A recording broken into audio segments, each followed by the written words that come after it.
I'm Lacey. Welcome back to our channel. If you are new to our channel, my family and I just moved into a fixer-upper. We sold what would have been our dream house in this season of our life, moved out to 2.5 acres, sort of in the country, and we live in the green country area of Oklahoma, and we are renovating a ranch-style house that's from 1993. Beautiful home. It had some great bones, but not much has been touched on it since 1993, which, fun fact, that's the year I was born, so it's as old as I am. And we are starting the renovation process. So today I wanted to share an update of what all has happened. There's been some really great things happened in the last couple of days, and I want to document it because I know that that's not the norm when you're renovating. And I just thought I would share it with you guys because you have been so fun and so eager to keep up with our journey and what all is happening. So first things first, I thought I would show you where we're at in the process. So Jason worked tirelessly this last weekend and finished out the demo on our sunroom. So if you haven't seen our last video, we are converting our sunroom into our dining room. They had enclosed what used to be like the back porch or back deck and made it a sunroom, but we are going to extend the kitchen out and then open the wall up between the kitchen and the sunroom and create a dining room space. So you can see he's got everything busted out. We're getting ready for concrete. We are doing a little bit of the work ourselves and then we're hiring out some of it. That's a question I get asked a lot. Are you guys DIYing it or are you paying somebody? We are not using a general contractor. We're trying to save money in that way. I would say I have functioned somewhat like a general contractor in this process. I meet with subcontractors just about every single day to get prices, to evaluate the project, to see what our timeline is going to be, what would our turnaround time be on the project, and then ultimately make the decision on who we want to hire and who is the right fit for our job. So we've got a concrete team coming in, hopefully in just a couple of days. Right now it's storming here really bad. We've gotten a ton of rain, so we can't pour concrete until it dries out, but the weather's supposed to shoot up into the 90s in just a few days. If you live in Oklahoma, you know that's very common. Our weather is all over the map, especially this time of year. So once we start pouring concrete, we are going to get that finished out. We're putting a slab foundation in so that the foundation is solid, good to go. And then we can start tearing out the wall between the dining room and the kitchen and open that entire thing up. That's when things are gonna get a little bit messy, but I thought I would share some really cool stuff that happened this week that I was shocked about. So originally, I was planning to reuse the kitchen cabinets that we had and have new doors made that were shaker style and then just paint what we had. I thought I was saving some money. I even asked my cabinet maker, I said, no, I'm saving some money, right, to reuse my old cabinets. And he said, oh, yeah, I'm sure you're saving a little bit here and there. Well, I got to thinking about it, and through some different conversations, Jason and I decided, let's just price out what it would cost to have new cabinets made in paint grade wood, because they were having to match our new cabinets to the red oak paint or the red oak wood, and we were a little afraid that wasn't really going to give us the look we were going for, and here we were spending all this money to not really get what we wanted. So I had our cabinet maker come out, he measured, and he explained to me that there's a lot more labor cost involved with reworking old cabinets because they have to do just a lot of stuff to work around what we already have, whereas when they build brand new, they can just crank out new cabinets. That's how their systems are set up. And he said, I think you're really going to be surprised. It may not be a lot. There may not be much difference in the cost. And I thought, yeah, right, but we'll see.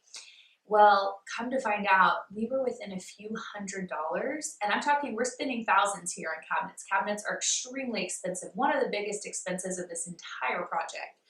And we were within a few $100s for the price of reworking old cabinets versus just getting brand new cabinets. So surprise, we're getting all brand new cabinetry, which is super exciting, really, because the functionality is just going to be fantastic.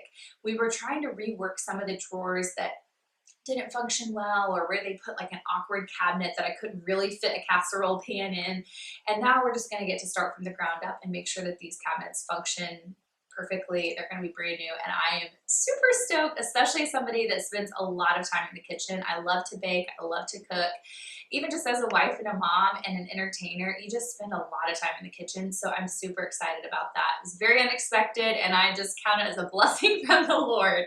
So the other good news that we got was that our decking that we took out actually already had some pier support, and so the concrete job we're about to do is not going to be near as invasive and as involved as our concrete guy thought it was going to be, which means it's going to save us some time, hopefully a little bit of money, and it's just going to be a much simpler job than what he initially thought, which is fantastic. Usually you get in it and you're like, oh, this is a lot more expensive than we thought.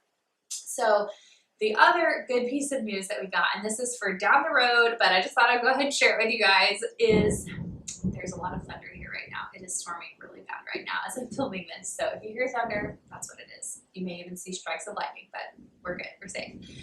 So down the road, maybe not very down the road, because the good news was that this is not a big deal. The washer and dryer in this house are actually in the middle of the hallway, which is somewhat awkward, and we're not really sure why they did that. They have another room right beside the washer and dryer that is a full room that you would think would be a great laundry room. And I think they used it to function like a laundry room because there were some hang-up racks in there and some cabinets, but it's pretty much empty. It's just a dead space that we aren't really sure what to do with. And I have dreamt of putting the laundry room in there and moving the washer and dryer. But I knew that moving plumbing could be a really big expense. So I called the plumber in yesterday, and he actually said, you are so lucky. You have everything that you need on that exact wall you're wanting to put them on. You've got not only water, but you have a drain on that exact wall. He said it's really not going to be a big deal, and it's something we could knock out in a day. And I was floored, because right now there really is no laundry room. I mean, it's like a washer and dryer just in the middle of the hall, and it's not the end of the world, but it is awkward. It is weird. It's awkward. And I've tried to figure out, how can I make this not so awkward? How could I rework this? So we are just moving the washer and dryer, and we're getting a laundry room, which is super exciting. That's going to be a game changer for this house. The nook where the washer and dryer are right now in the hallway, I think I want to close that in and make it some type of storage, like a hall closet, or maybe even just put cabinets in there. I would love to store like linens and blankets and party supplies, things like that, because it would just really capitalize that space and add just much needed storage. I feel like you can never have enough storage in a house if you're like me. Have space, we'll find junk to put in it. So that's something super exciting. So right now we are just getting ready to start knocking those walls out to open that kitchen up, and really excited to get this concrete poured. That was one of the most unknown parts of this project, was pouring that concrete and not knowing what the foundation was going to look like once we kind of got that decking pulled up. We knew it could be a big mess under there. So we are thrilled, and we are so, so thankful that it's been as smooth as it has.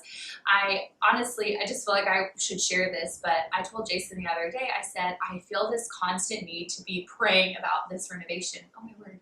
Electricity might go out. Because there's so many little details that you realize could really put a damper on things, and they could really like ruin the project, either financially or just momentum wise. If the timing gets backed up on things, there's lots of really long lead times right now because of the way our world is. And so I said, I feel like we constantly just need to be praying about like who we're hiring and what the timing of things are and when we connect with people. And I just feel like I've just seen that little hand of God and the favor we've had for things to go as smoothly as they have. Even thinking about pricing out new cabinets, that never crossed my mind. I have no idea how we even got to that point, because that was just not on our radar. We weren't going to do new cabinets. And lo and behold, here we go. So I hope that's an encouragement to you, even if you're not renovating a house.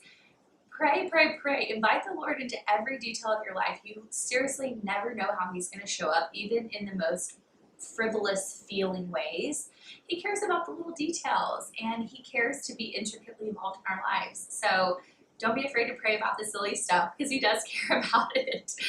Anyway, that's our update for now, and stay tuned for more very soon. I cannot wait to show once we knock that wall out and start really getting the kitchen underway. It's going to be such a transformation, because it's just going to be so different. I can't wait. So thanks for tuning in. If you haven't already, subscribe to this channel. We're going to be sharing updates very soon. There will probably be a lot more updates, because there's going to be a lot of stuff happening quickly, and we'd love for you to join us on this journey. You can also follow me on Instagram at Mrs. Lacey Randall, I believe, and I share a little bit of updating there as well. So we'd love for you to stick around, come along for our journey as we continue this renovation process. We'll see you in the next video.